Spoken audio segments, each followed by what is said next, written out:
จางวางตั้มเจอเลยปานตอนได้ย้อนหาก็ปานตอนสมัยอย่าตัดขาดเอามาคู่ใจลองหาเฮาสองเมื่อยานห่างกันก็ดีน้องแก่นกึ่งไม่ลองตั้งหาเฮาสองปันไฮไลท์เจอหักสึกกันมาน้องอย่าลืมวันเฮาเลยลองมองย้อนสู่หกกันเปิ้นปอไว้ล้อมตัวสำปอปิ่นกันอ้ำใจหักน้องในเตรียมให้ยอมให้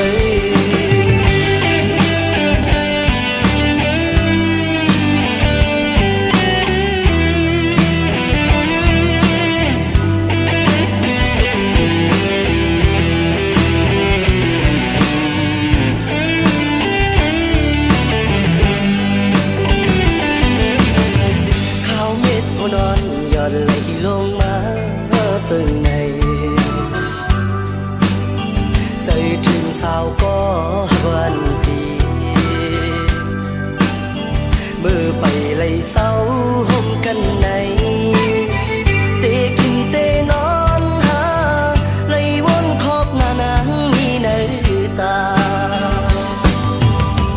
ไปเตะหน้าเหินห่มกันใน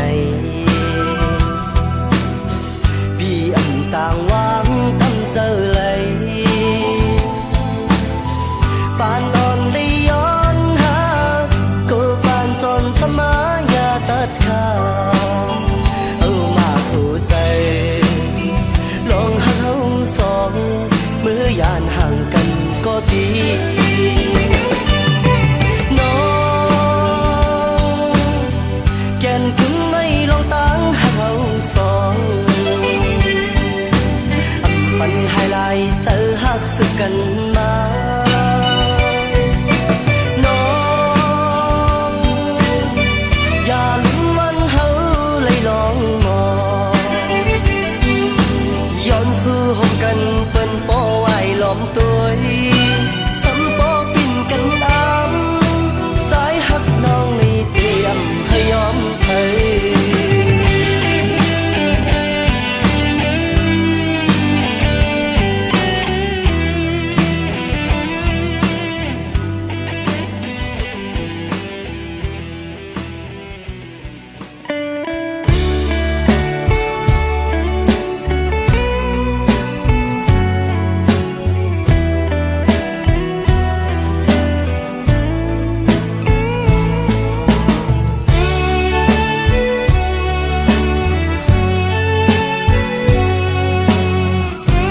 ต่อเลียวปีอำตันสุน้องหูถึงหากนางเมื่ออยู่โฮมจอมอยู่จอนยิ้มข้างก็มาต่อเลียวไหนความรักสาวให้เนอเคยที่พังนั้นให้ก็หันน้องเงาอย่าวนจำปีลาสาวเมืองให้อ่อนเหนื่อยถึงตัวพี่อำอยู่จอมสู่น้องไม่สู่อย่าไปวนถึงเสลา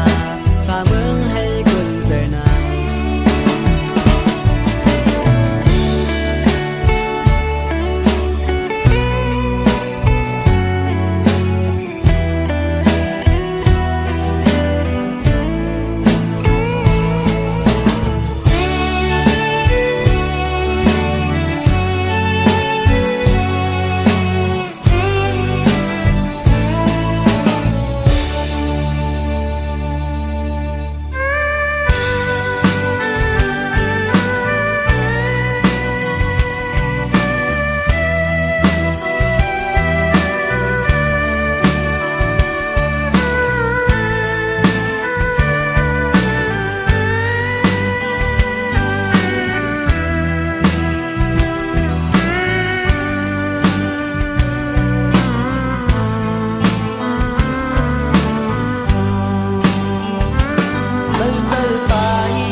ปานเฮาสู่ไว้ทบนางเส้นตางโคกายฮับเอาเก้าเจอนางสันติผัดยานไกลไว้เจอฮักคืนจืนน้ำตาเขาต่างนาโกว่าอำไลขึ้นหัน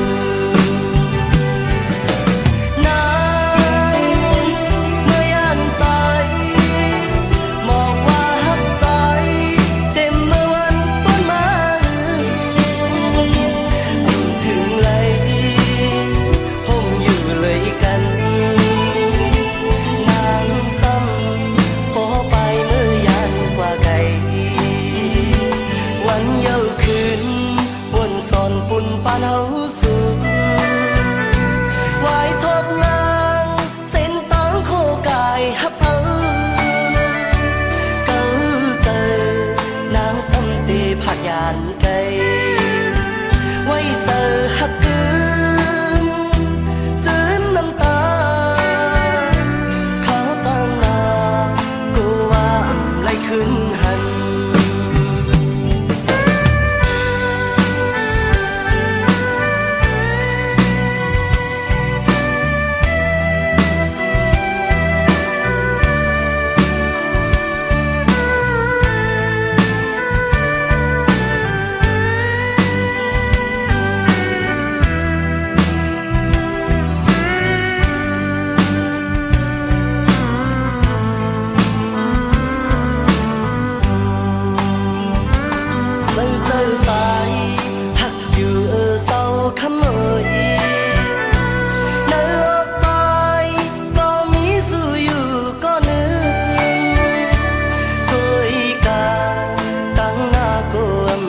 นั้น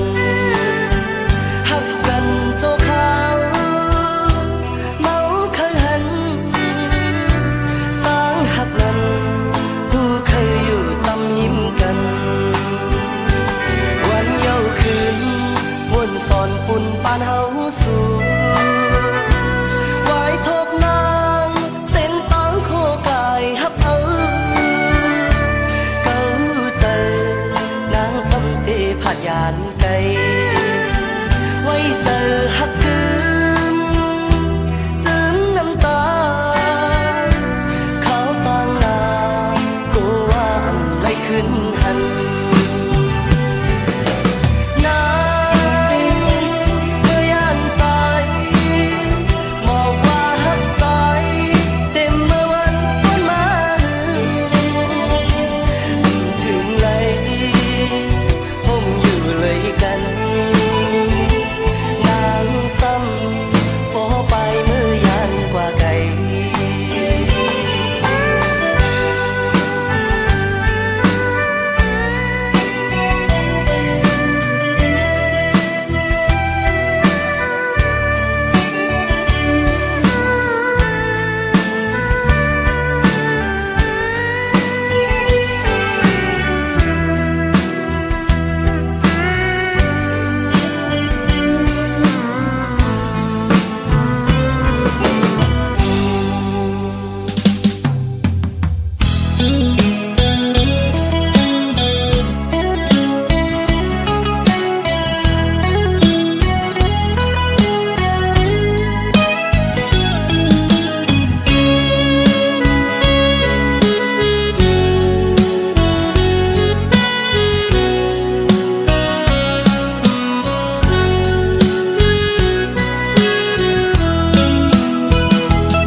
ยำพองจึงในด้วยเพลเลอหันเมืองโมดันไว้ลมทองปัดมายินกันเป็นกำเปมาย่อนเจอนั่งเงาอยู่เจอปิวเป็นกำเขาก็เลยเปมายินอยากเจอเอาน้ำซึมเนื้อตาจูเงาอ่อนปีขึ้นวนหันแม่นปื้นหักอ่อนเฮาเอ็นอันหักเนื้อมือแห้งหน้าก็เหมือนปีมีวดวันหลังเกิดเป็นก้นซ้ำกอดผ่าน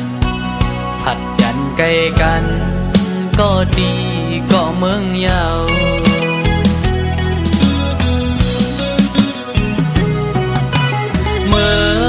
พ้องเตผัดยานกันยามนั้นปั่นคอมันความดีกันไว้อำปันเฮอสุดไว้ตั้งหักเขากึมมันกัน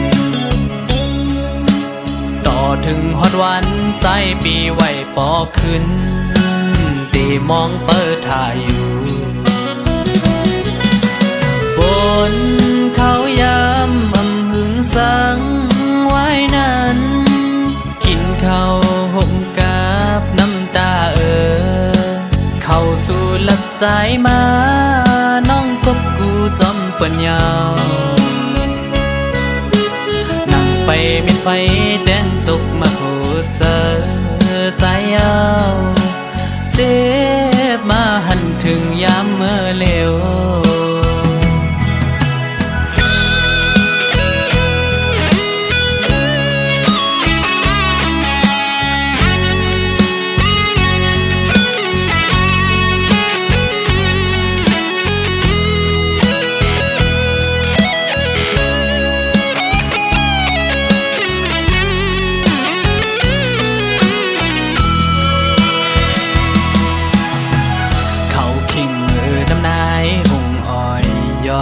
ยำพองจึงใน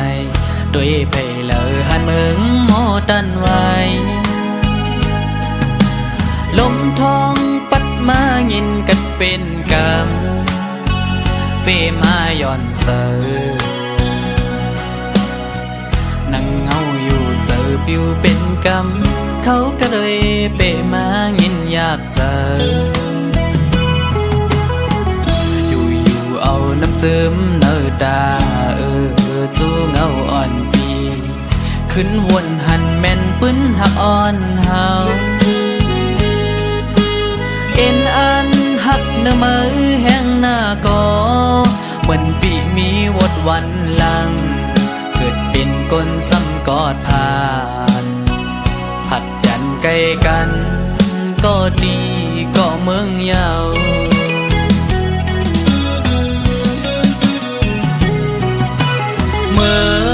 พ้องเต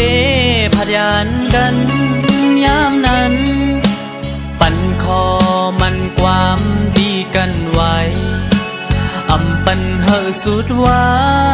ตั้งหักเขากึมมันกัน ต่อถึงฮอดวันใจปีไว้ปอขึ้นตีมองเปิดถ่ายอยู่บนเขายามอำหึงสังไว้นั้นกินข้าวห่มกับน้ำตาเข้าสู่หลักใจมาน้องกบกูจอมเปิ้นยาวนั่งไปมิดไฟแดงจกมาโคเจอใจเอาเจ็บมาหันถึงยามเมื่อเลวพอเขากัดเปมายินยาบเจอ